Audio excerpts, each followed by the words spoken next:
All right, everybody, let's get started. Welcome to the third of 5 sessions on critical thinking in business writing. This one is a session on persuasion, the art of persuasion. So today we're going to be looking at separating fact from opinion, appealing to your audience, reaching resistant audiences, organizing to persuade, and avoiding faulty logic. But before we get too far, in case you are new to GoToTraining, I wanted to show you this box. This is the control panel that probably appeared on the right side of your screen when you first logged in. It may have disappeared by now. You can get this box to appear. You see this little orange rectangle that has an arrow in it. If the arrow is pointing to the right and you click it, the box that is there will disappear. And if the arrow is pointing to the left and you click it, the box that is not there will reappear. So you can use that arrow to control the control panel. Each part of the control panel has these sections like screen sharing and dashboard and attendees and things like that. To expand any section, click on the minus sign next to it. To contract it, you can click on the plus sign next to it. You can adjust your audio using either telephone or mic and speakers. If you start having some feedback or any of the other difficulties, any other difficulties like that, you might try the other option if it's available to you.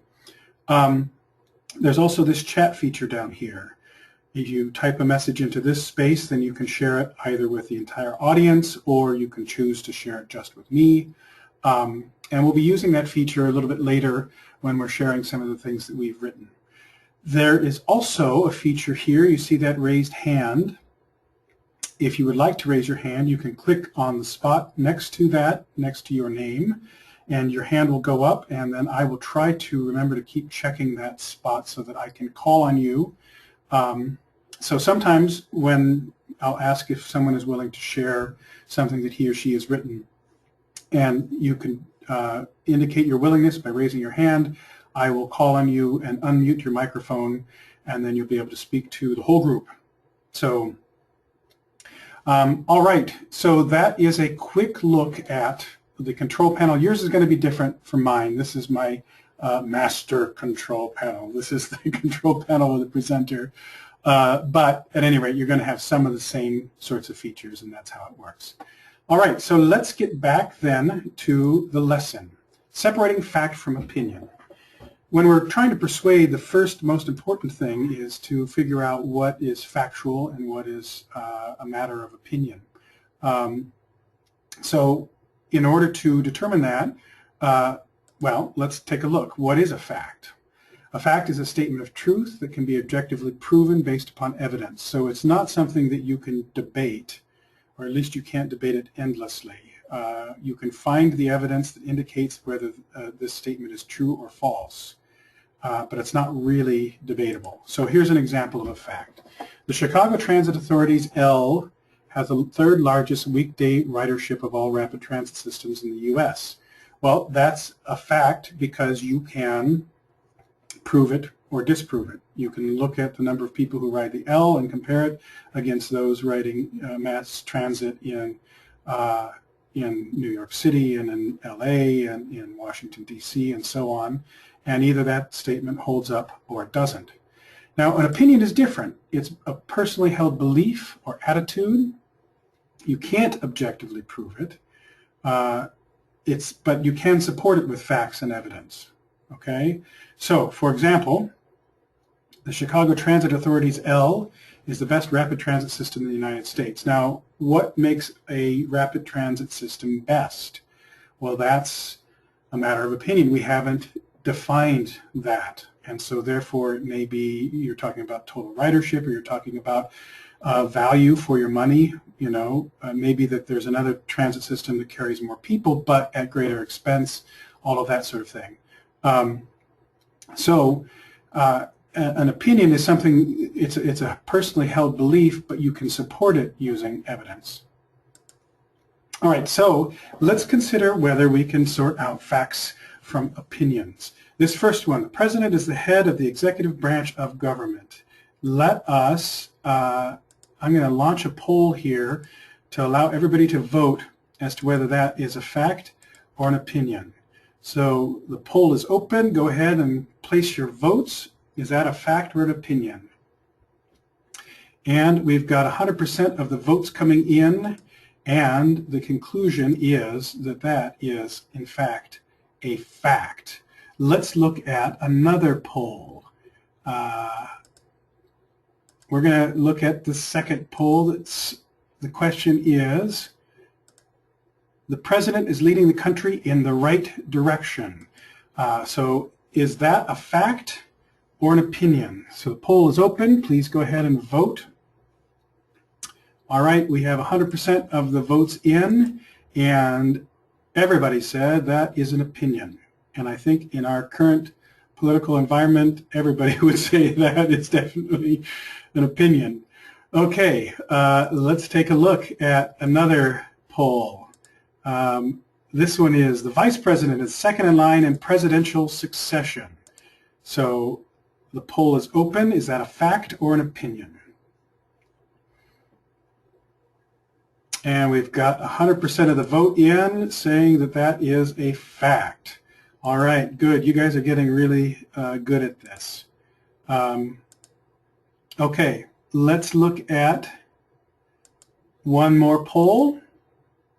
The vice president would make an excellent president. So the poll is open, and go ahead and vote whether that's a fact or an opinion.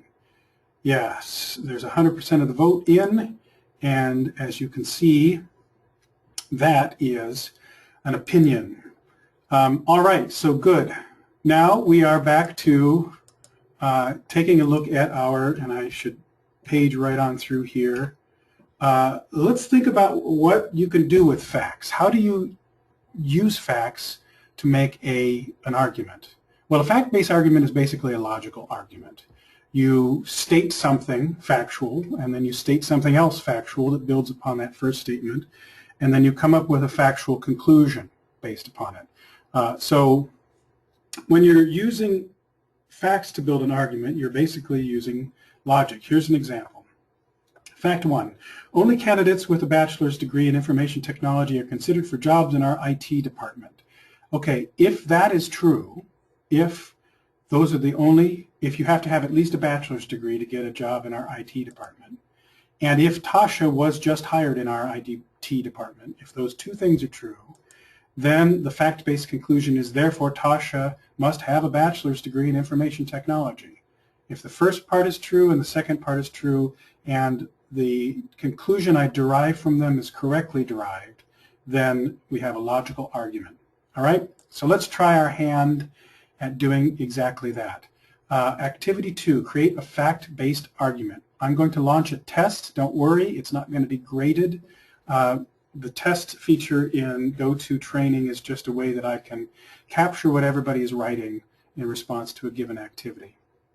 So in this activity, I want you to write one fact and then another fact that's related to that first fact, and then a fact-based conclusion related to all of them. So for example, I might say, whenever it rains, my windshield fogs up.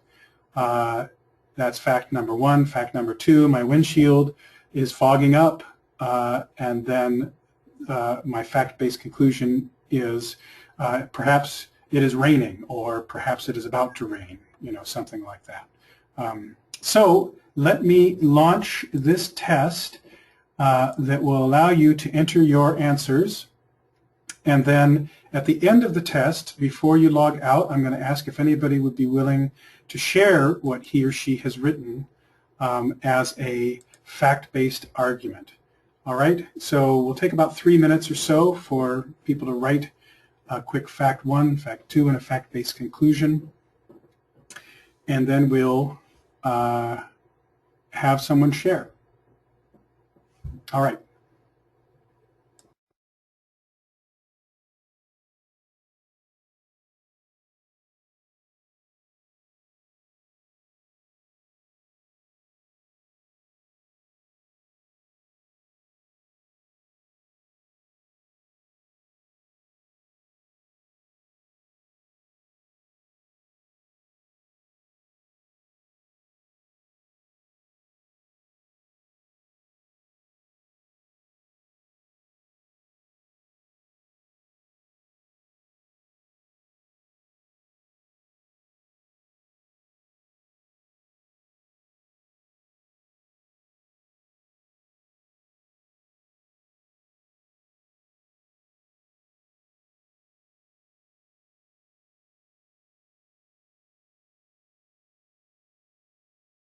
Okay, I'm coming back a bit early, but that's because I can see we've got 100% submitted. So is anybody willing to share with us what the fact-based argument was that he or she came up with? So let me look for hands. Oh, I see Lester has raised his hand. Lester, I'm going to unmute you so you can share with the group what you wrote. All right, you're all set? So what was the fact-based argument that you came up with? Okay, fact one, when I turned vegan, I lost weight. All right. Fact two, when my friend followed a meat-only diet, he lost weight. So my fact-based conclusion is paying attention to what you eat leads to weight loss. Oh, excellent. That's a really interesting way of putting that together. One might think that the two facts would actually contradict each other if you're originally thinking either a vegan diet is the one for losing weight or the meat diet is the one for losing weight. And what you're saying is since you can lose weight under both, it's really more a matter of paying attention. Yeah, I think that's an excellent fact-based argument. Thank you, Lester, for sharing. I'm going to go ahead and mute you again. All right, so let's move on. I'm going to close that test, and you should be able to see my screen again. And now let's move on to opinion-based arguments. So an opinion-based argument focuses on a debatable statement that is defended with evidence. So remember we talked about how an opinion is a personally held attitude or belief. It's not something that can be directly proven, but it is something that can be supported. So here's an opinion. The L is the best rapid transit system in the U.S. Now, what does best mean? That's the question. Well, here's one piece of support. Every weekday, over 750,000 people ride the L. Well, that's certainly something that would argue in favor of the L being important, at least, but we need to compare that number against numbers in other major metropolitan areas. Here's another piece of support. Chicago's densely packed skyscrapers, a key feature of the city, were made possible by the L. All right, that's a really interesting piece of support because what it's saying is that don't even just think about the L in terms of moving people around. Think about the L in terms of how it has allowed for this really tightly packed downtown with all of these huge skyscrapers, which is one of the hallmarks of Chicago. If you're thinking about it in those terms, about the L contributing to the overall flow of the city, then perhaps it is the best rapid transit system in the U.S. But it's still a debatable statement. We haven't proven it, we've just supported it with evidence. All right, so now let's create an opinion-based argument. So instead of starting with a fact this time, we're going to start with an opinion. So think about something that you would like, a change that you would like to see at work. For example, maybe you would like people to start working later in the day or start getting off earlier in the day, or you would like more flexibility in terms of hours. So write an opinion statement about it and then write two statements that provide some support. So I'm going to launch a second test. Again, you would not be graded on this. This is just capturing what you're writing. And then I'll have someone at the end of it volunteer to share. So go ahead and start working on that test. And we'll be back in, about 3 minutes and see if someone would be willing to share. Thanks.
Okay, it looks like we have 100% submitted at this point. Is there anyone who would like to share what he or she has written for an opinion statement and a couple pieces of support?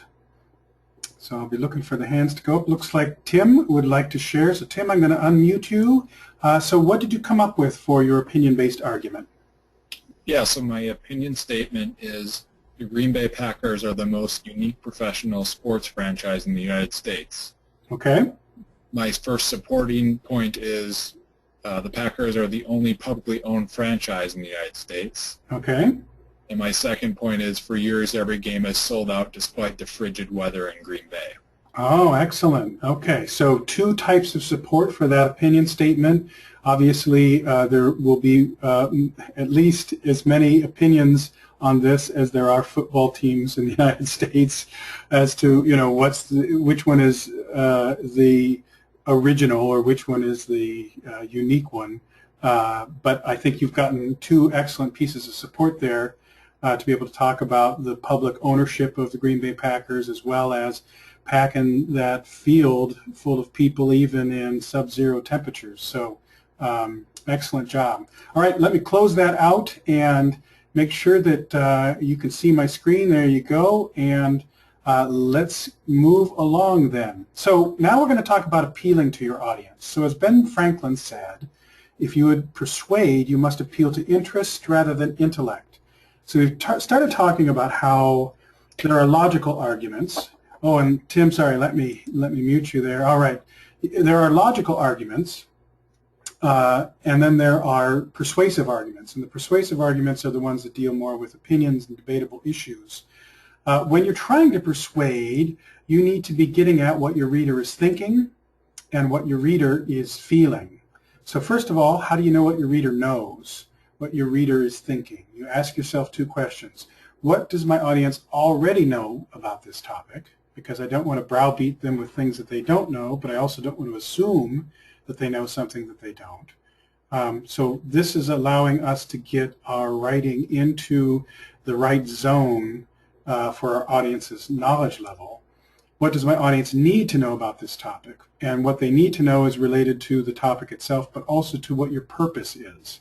What am I trying to convince them of if I'm going to persuade them? What things will bring my point home to them? So this is Maslow's hierarchy of need. Maslow's hierarchy of need shows this pyramid of human needs that begins at the bottom with basic needs like air, water, food, clothing, shelter, sleep. If you're not getting these, you don't care quite as much about all of the rest of these up above. But once you have these needs met, then you can start thinking about health, property, security, and employment. And once those are met, friendship, family acceptance, and moving right on up to morality, creativity, problem solving. So that's the way that this particular pyramid works. The main thing to be thinking about with this pyramid when we're talking about persuasion is that if your position, if something that you are trying to convince the audience of is connected to something that the audience needs, then you will be able to more effectively persuade. It's as Ben Franklin said, if you connect your point to the needs and the desires of your readers, that's where the persuasion really occurs. So let's take a look at how that happens. Here is a persuasive appeal. Our topic: people of all ages in your community are taking the pledge to improve their health through weekly exercise. So that's our topic.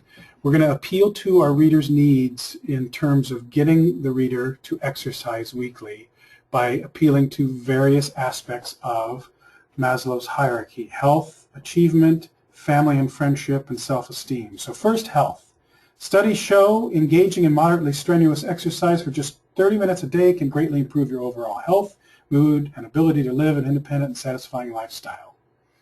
Beyond the physical health benefits, daily exercise can improve your mental well-being, reduce stress, and increase energy levels so that you can perform better at work. That's appeal to achievement. And maintain healthy relationships with family and friends. That's appeal to family and friendship. If you don't want to exercise alone, consider joining an exercise team in your community to gain the support and motivation you need. Now is the time to get moving. Join the Healthy People movement today. Appeal to self-esteem. Okay, so you can see even in a fairly brief paragraph that there could be multiple appeals to one particular topic. We want you to get up and get active, and here are the benefits that you're going to reap from that experience. So let's take a look at an activity. I want you to think of a product or service that your company offers.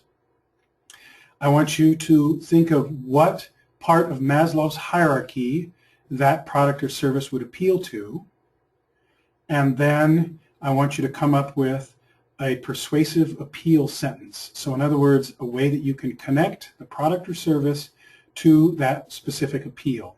This time, instead of asking for anybody to raise hands and give an oral response, what we'll do is once you've reached the point where you're writing that persuasive appeal sentence in the test that I'm going to launch, you can block copy it and paste it into the chat box below. And I will keep my microphone open so that as those show up, I can read them out loud and talk a little bit about them as the test progresses.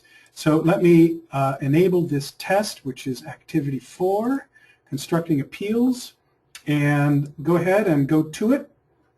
And we'll spend about 3 or 4 minutes writing appeals.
All right, so just as a reminder, when you get a persuasive appeal sentence written, make sure to block copy it and paste it into our chat box so we can start talking about the different types of appeals. So basically that persuasive appeal sentence connects whatever topic you have, whatever product or service you want to talk about, to a specific need that the audience might have. All right? Okay, it looks like we have a response here. Learning to recognize your emotional reaction to a situation and the reaction of other people helps you to better understand situations and respond more intelligently. Okay, I think that's a great persuasive appeal sentence. Basically, it's the topic is being able to have emotional awareness and being able to then use that emotional awareness to respond more intelligently to different situations. So it's about being able to fit in with family and friends. It's about being able to work better in the workplace. So you're making a number of appeals. The idea of emotional intelligence being something that will benefit you greatly. Yeah, I think that's an excellent persuasive appeal sentence. Okay, I think we're going to go ahead and move along. So let me go ahead and close out that test, and we will get to the next section. All right, reaching resistant audiences. Okay, so we've talked about how to have a persuasive appeal. Some people aren't just on the fence about whatever you want to talk about. Some people are actually opposed to your position. And when you have people who are opposed to your position, you have to figure out, well, how do I reach those people? So here is an approach that you can use. First of all, you have to state your position, whatever it is, your persuasive main point, whatever you're trying to get across. So for example, to improve your health, you should exercise for at least 30 minutes a day. So there's my persuasive main point. I want people to get out and get active. Then the next thing I ask myself is, if I didn't like that idea, why wouldn't I like it? What are my objections to that idea? What would make me say I'm not interested in that? So here's one objection. A gym membership is too expensive. All right? Here's another objection. I'm just too busy. Another one. Who are you to tell me how to live my life? All right? That's kind of the just objecting on the sheer basis of, you don't have the right to be the one talking about my life. I'm already healthy, I don't need to exercise. Okay, so these are all different objections. And notice how each one of these objections is actually based upon one of those needs that we saw on Maslow's hierarchy. The gym membership is too expensive. If I have to spend money on this, I will have less money to spend on shelter and clothing and family and these other things. If I'm too busy, I'm stretched too thin as it is. You can't add one more thing to my plate. I need to rest. So being able to recognize that objections are connected to needs will help you in answering those objections. So let's have another, I'm going to launch another test, and again, it's not a test, it's just a way of capturing some ideas. This first part is going to help you write a position statement. You're going to name a topic and a controversial position that you would like to defend about that topic, and then you're going to craft it into a position statement. Then you're going to identify possible objections to your position statement. So for example, if my topic, and let me come up with a work-related topic, if my topic were the refrigerator in the break room is disgusting and we need to clean it out, okay? My topic is the refrigerator in the break room. My position is it's disgusting, we need to clean it out. So I would write a position statement that would say something like, for the safety of all members of the staff, we need to have a clean space to store food during the day, and our refrigerator currently does not qualify, something like that. Okay, and then I could write objections. Objection 1, it's not my job to clean up somebody else's mess. And objection 2, it looks fine to me. Objection 3, just because my cooking looks bad doesn't mean that it's rotten, something like that. Okay, so let me launch this next test and allow you to write up a position statement, something at your work, and then write some possible objections to that statement. So I've just launched the test, so go ahead and enter your comments, and then when you come up with one objection that you particularly like, why don't you go ahead and share one objection in the chat box, and that'll help us because in our next activity we're actually going to look back at that objection and see if we can figure out ways to answer it. So if you block copy one objection from your test and into the chat box, it'll be easier to go back and find, okay, that's the objection I was going to talk about. All right, so take about 3 minutes.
Okay, it looks like about 50% of you are done.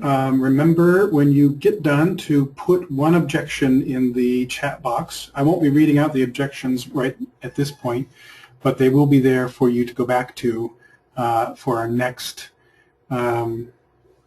activity, so that you'll be able to remember which objection it was that you wanted to try to come up with an answer for. All right? Okay. And we have 100% submitted now, and I'll leave the test open just a moment longer so that all of the rest of you are able to put one of your objections into the chat box as a reminder, and then I'll go ahead and close out the test, and we'll be able to get right on back to our session. So how can I answer objections? Well, remember, I said that objections have a need that's behind them. If you can think about that need that the audience has, then you can answer the objection by appealing to that need in one of the following ways. So you can provide a solution to the problem. If there's a problem that the objection is pointing to, you can come up with a way to solve that problem. So for example, the objection, a gym membership is just too expensive. The answer is, well, listen, you don't need a gym membership. You can live an active lifestyle simply by walking around your neighborhood for 30 minutes a day. So that's solving the problem of it's too expensive for me to exercise. Well, and actually, turns out it doesn't have to cost you a thing. So that's one way. Provide a solution to the problem that the objection brings up. Another way to answer an objection is show how the benefits of your position outweigh the objection. So for example, I'm too busy to exercise. There's just too much to do in the day. I'm already stretched as it is. Okay, I can't change how busy you are. I can't make your schedule somehow no longer be challenging. But what I can say is you'll discover that spending 30 minutes on exercise increases your energy level so that you can get more done the rest of the day. So I can't change your schedule, but I can show you that by exercising, you're going to get more out of your day. Not lose time out of your day. Okay, so that's a second strategy. Show how the benefits outweigh the objection. Third strategy, concede the objection and move on. Sometimes the person has an excellent point, and there's no way to overturn the point, and there's no way to, show that, no way to solve the issue. So sometimes just by recognizing the opposition has a good point, you can still then restate your position in a way that allows the opposition to know, I've thought about your position, which actually strengthens what you're saying. So if the objection is, who are you to tell me how to live my life? Okay, that's you've got a good point. I don't know who I am to tell you how to live your life. So you can say, we hope you will consider making exercise a part of your daily routine, but ultimately the decision is up to you. How you live your life is your own choice. I'm going to recognize you've got a valid point. But I'm also going to say, I think you'll be happier if you do some exercise. All right? So that's a third option. Concede the objection and move on. So we have activity number 6, which I'm going to be launching another test for. In this, you're going to take the objection that you had last time that you put into the chat box just so that you could remember it, and you're going to counter it in 3 ways if possible, at least in 1 way.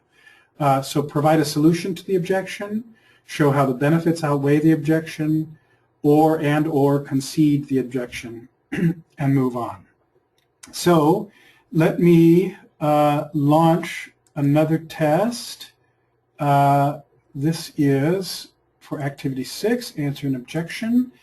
And so we'll go ahead and have you answer the objection to that you had written in the chat box in at least one of 3 ways, and perhaps all 3. Then at the end of that, if I could have a volunteer to let us know what the original position was, what the objection was, and what the answer to the objection was. I'll call on you and you can read that out to us, all right?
Okay, it looks like about half of you are done.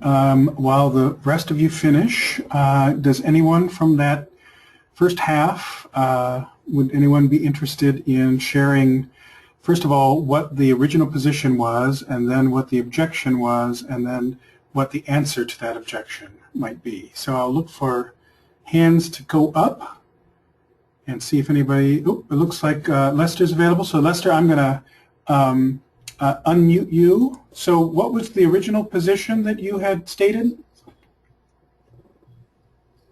That dogs should be allowed into restaurants and other public businesses.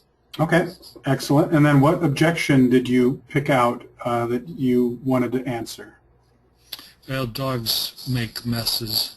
Okay, and then so how would you answer that objection? I mean, that's a good point. If the restaurant is supposed to be this clean place, you know, what's a messy dog going to do in a restaurant like that? So how did you respond?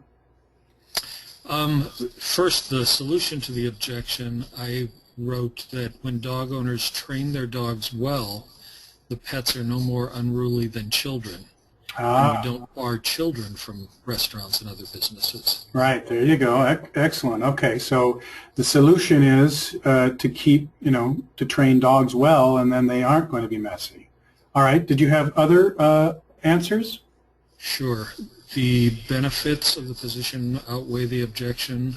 I have allowing dogs to accompany us throughout our daily life provides comfort to both us and to our pets. Yeah, I think that's good. I mean, especially when you consider how dogs have been shaped by humans and humans have been shaped by dogs for so long that, you know, it used to be the dogs were our constant companions at work. You know, now we're not allowed to take them everywhere. So I think that's another good answer to the objection. So did you have something for conceding the objection? Yeah, I hope this works. I wrote, some people may not be dog lovers, but well-behaved dogs don't directly interfere with their lives, again, any more than other people's children. Okay, good. So it's saying, okay, I recognize you may not want dogs in restaurants, but if the dog is well-behaved, then it really isn't up to you because that dog should not be any more of a nuisance than children would be. So, okay, very good. Excellent. All right, I'm going to go ahead and close out that test. Thank you for entering your comments, and thank you, Lester, for sharing your comments. I'm going to go ahead and click the mute button there. And let's move along. So when we are trying to organize writing to persuade, what we want to do is we don't want to start off with our main point. Usually we start with our main point when we're just writing good news or neutral news messages because we want to get right away to whatever it is that we're trying to say. But if what we're trying to say is buy my product and our reader is going to be resistant to that, starting off with that main point of buy my product really causes us to lose the opportunity to persuade. We know that the reader doesn't want to buy the product. If we know that that's the case, then we need to start off instead by using this AIDA formula, A-I-D-A, which stands for getting the reader's attention, building interest and desire, and calling the reader to action. That call to action is the main point, buy my product, for example. But it is not something that we're going to put right at the beginning of our document.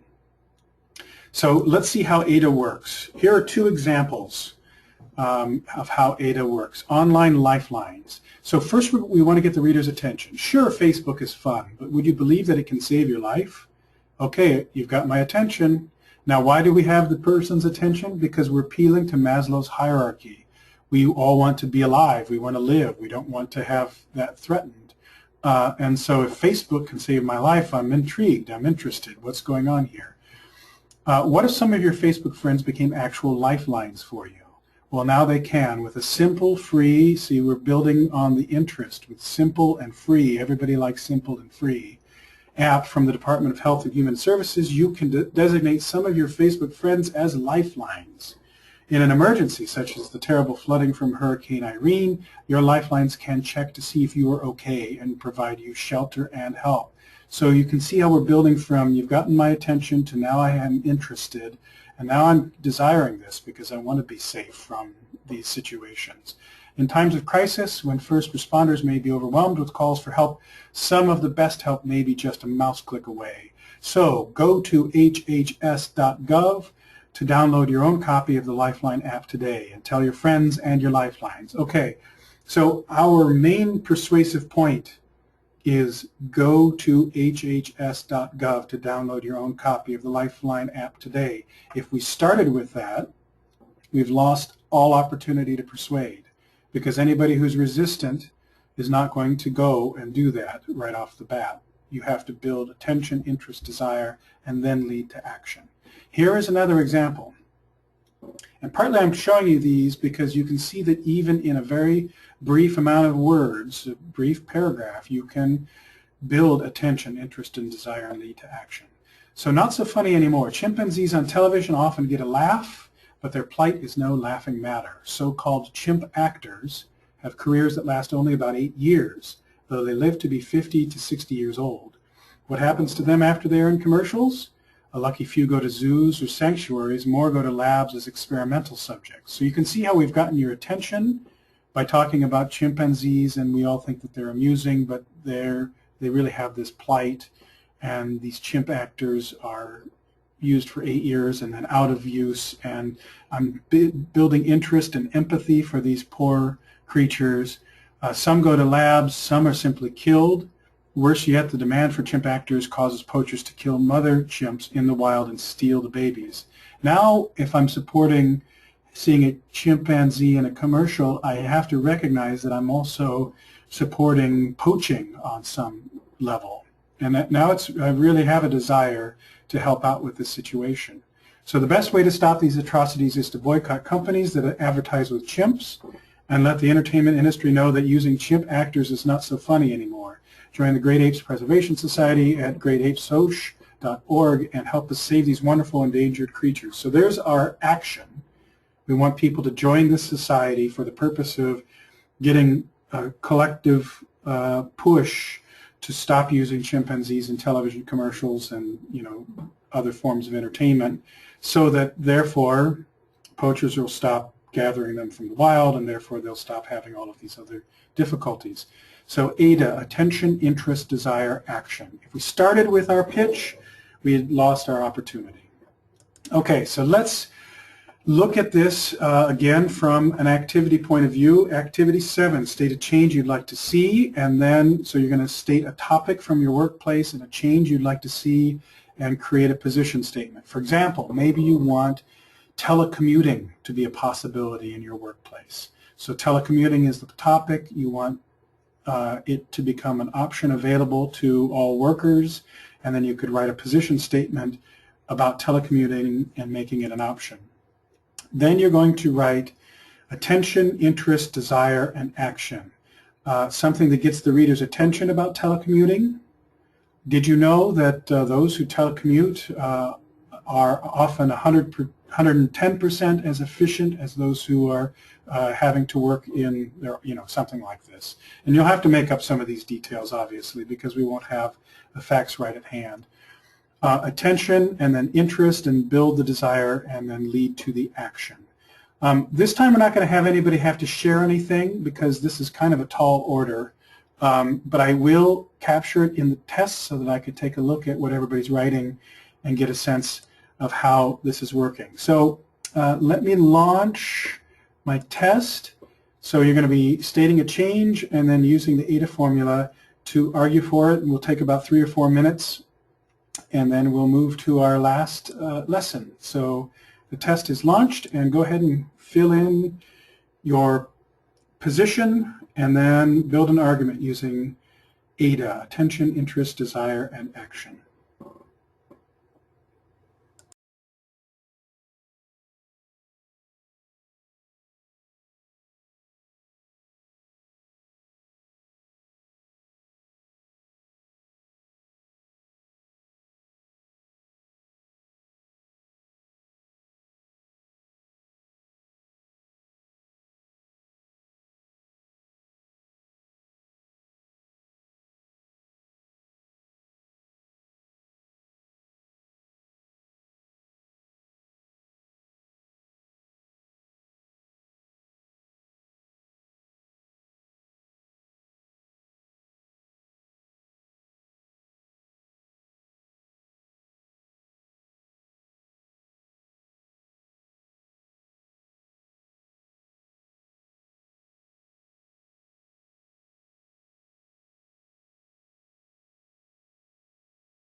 Okay, I recognize that most of you are not finished yet, but I think we will go ahead and move on so that we can make sure to get our final piece in here in good time. So if you can go ahead and finish up the last part of whatever you're doing there, and don't worry, I'll know that there will be some incomplete responses in the test when I take a look at it later. So I'm going to go ahead at this point and close out the test. And like I say, it's not a test, it's just a sampling of your writing. And then let's move on to our final topic, which is faulty logic. So faulty logic, these are logical fallacies. They are shortcuts in logic. They're often the things that we hear kids on the playground use when they are trying to combat each other verbally, but not what should be used by adults in the workplace. So we're going to look at some specific forms of faulty logic. You'll see these, you'll recognize them actually from, the 24-hour news cycle, as well as from newspapers and other areas of public discourse. Being able to recognize them helps you not to be influenced by them. You can see that faulty logic is not something that should be convincing. So here's our first form, an appeal to ignorance. It's arguing that a conclusion is true because no one can disprove it, or that a conclusion is false because no one has proven it. So, for example, no one has found a cure for cancer, so it can't be cured. Well, that's clearly false. That's clearly ridiculous, because there have been plenty of diseases that had no cure for a long time that then got a cure. So to say that there's no cure because none has been found yet is simply absurd. So that's an appeal to ignorance, basing a conclusion on the lack of evidence rather than on evidence. Bandwagoning is the old peer pressure deal of everybody's doing it, so you need to do it as well. Every other company is boosting its social media presence. Clearly, we need to boost ours. Well, as Mother used to say, if everybody else jumped off a cliff, would you do it as well? The answer is no, you shouldn't. That's not a good enough reason to take an action just because everybody else is doing it. A bare assertion claims that a certain viewpoint is the only right one and discounts the possibility of discussion. Now, it's all right to have something that you're not willing to discuss, but it's not all right to have that if that's going to be the foundation of your argument, is I'm just not going to talk about it. Anyone who eats meat doesn't care about animal rights. I don't listen to animal haters. Well, that's a kind of bare assertion that says, okay, we're not even going to have a discussion about this. Then finally, we have a broad generalization. This is, I say finally, this is the last of our first four faulty pieces of logic. A broad generalization either is deriving a general rule out of limited evidence. So I have only two experiences and I'm going to say everything is like this. Or I'm providing a conclusion and there's no opportunity for exceptions to that conclusion. So for example, today's youth are coddled and can't handle criticism. Well, that's painting with a pretty broad brush. You're saying that everybody in this generation is coddled and can't handle criticism, and that's simply not the case. It's just demonstrably not the case. So that's bad, faulty reasoning. So we're going to identify logical fallacies. And once again, here we're going to use the poll feature. So I'm going to bring up each one of these as a separate poll with four options. Appeal to ignorance, bandwagoning, bare assertion, or broad generalization. And it'll be up to you to try to guess which type of logical fallacy, based on your 5 minutes worth of exposure, that you would guess each example to be. So let me launch the first one. So we don't want to look like the last people to support the new environmental policies. So the poll is open. Indicate whether you think that that is an appeal to ignorance, whether that's bandwagoning, whether that's a bare assertion, or broad generalization. And it looks like we've got all votes in for bandwagoning, which is exactly right. So let's look at the second one. We're going to look at people who support charter schools have no respect for public education and have no place in the debate. So the poll is open. Is that an appeal to ignorance? Is that bandwagoning, bare assertion, or broad generalization?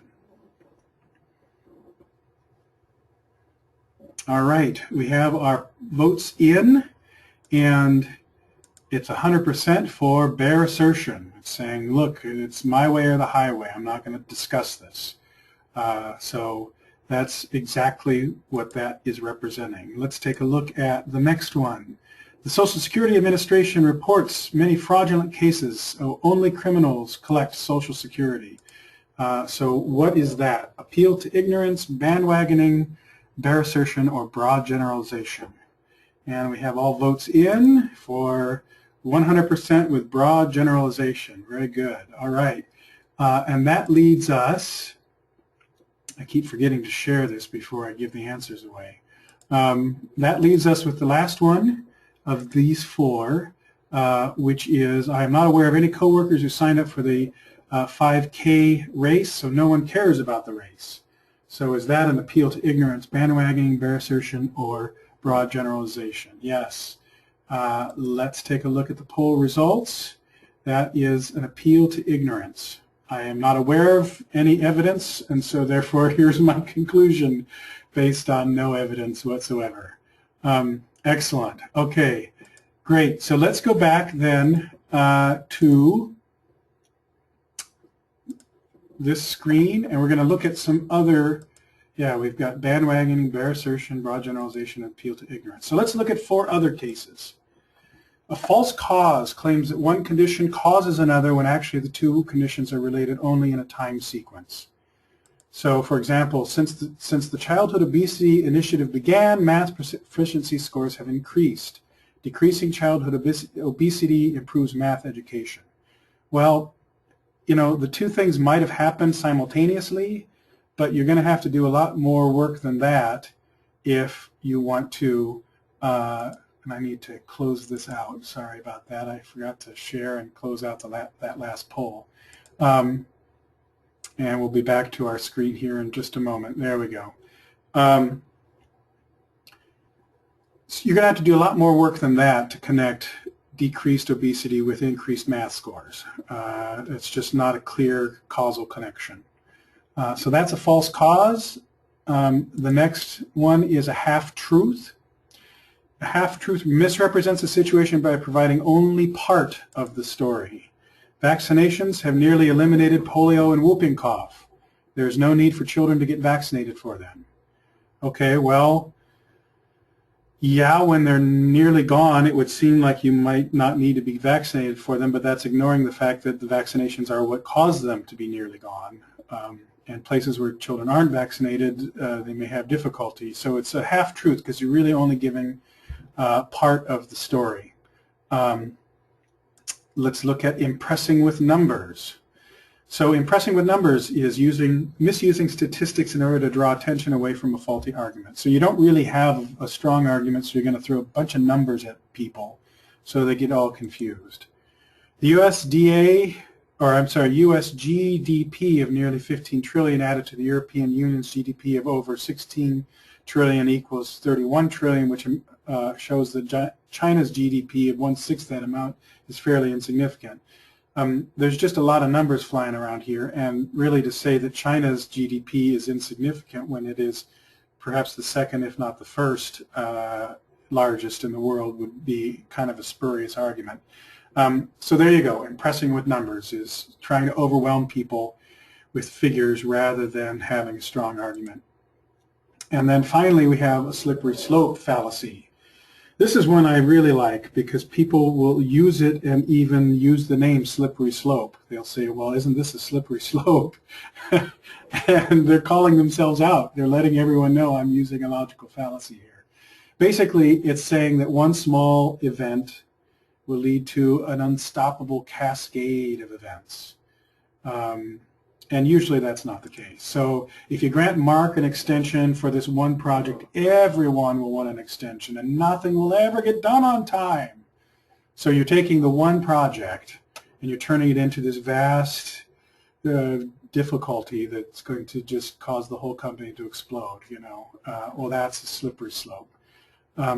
Okay, so let's take a look at some more logical fallacies and see if we can identify them. So I'm going to enable some more polls. The first poll: if you allow skateboarders in the park, crime rates will skyrocket and criminals will take over. So let me launch that, and you can say whether you think that's false cause, half-truth, impressing with numbers, or slippery slope. All right, and we have the votes in, and as you can see, that is 100% saying we are on a slippery slope there. That's right. Just because you allow skateboarders in the park does not mean you're going to end up with criminals everywhere. Okay, let's look at another one. Identify, okay, the fallacy. 68% of 45% of Americans make under $600,000 a year, and half favor tax cuts. So let's launch that. Is that a false cause, a half-truth, impressing with numbers, or slippery slope? All right, we'll close out the poll and take a look at the results. As you can see, 100% said that that is impressing with numbers, and boy, aren't they impressive. All right, let's take a look now at the next poll. So this one is, every time the economy worsens, interest rates drop. If we keep rates high, we'll be fine. So is that a false cause, half-truth, impressing with numbers, or slippery slope? This is kind of an interesting one because I could see it going one of two ways. So we'll see what people vote on this. Okay, we've got the results in. Let me share them. And as you can see, 100% said false cause. And I think that's the right answer because every time the economy worsens, interest rate drops. So the economy's worsening causes the Fed to lower the rates. So it's not that if the Fed keeps the rates high that the economy will stay high. That's reversing cause and effect. So I think that that's the right answer, that that is false cause. Okay, let's look at the final poll. Each year someone is injured using power tools. We should ban their use. So the poll is launched. Is that a false cause, a half-truth, impressing with numbers, or slippery slope? All right, the votes are in. Let me share them. And as you can see, again, we've got 100% with half-truth. Yes, a lot of people are injured with power tools, but a lot of important work gets done with power tools. You can't have a nation with no power tools. That you're only talking about half the argument. So you have to, let's get back to reality here. Okay, so that is our set of logical fallacies, and now we are at the end. Well, let me show them. Slippery slope, impressing with numbers, false cause, and half-truth, just like we said.